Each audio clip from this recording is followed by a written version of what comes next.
नमस्कार, मेरा नाम डॉक्टर विक्रमजीत नैन है। मैं शास्त्रांजलि स्पेशलिटी हॉस्पिटल में as a dental surgeon prosthodontist काम कर रहा हूँ। आज हम बात करेंगे पायरिया और डेंटल कैविटी से होने के कारणों के बारे में और इनके रोकथाम के बारे में।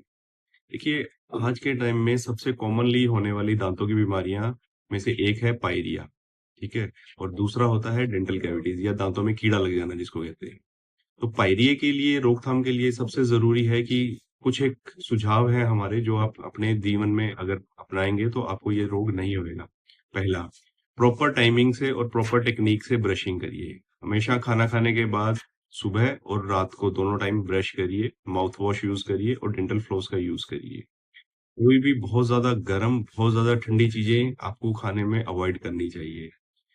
इसके अलावा आप अपने प्रोफेशनल क्लीनिंग पे भी ध्यान दीजिए। जब भी आपको अभी आपको लगे कि मेरे दांतों में या मसूड़ों में से खून आ रहा है, तो आप तुरंत अपने डेंटिस्ट को चेक करवाइए और प्रोफेशनली दांतों को क्लीन करवाइए, जिसको हम स्केलिंग कहते हैं।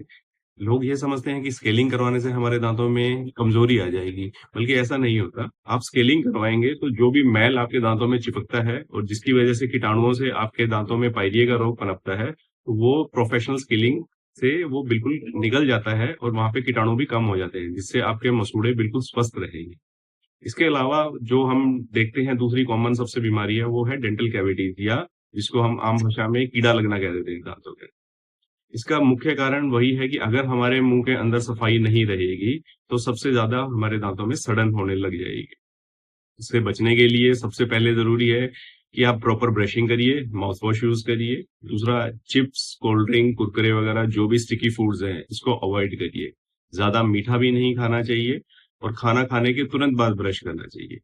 तीसरा सबसे बड़ा है इसमें कि जब भी आपको लगे कि आपके दांतों के रंगों में बदलाव हो रहा है, कोई कालापन आपको अपनी जाड़ में या दांत में दिखाई दे रहा है, तो तुरंत डेंटिस्ट के पास जाके उसका ट्रीटमेंट लीजिए।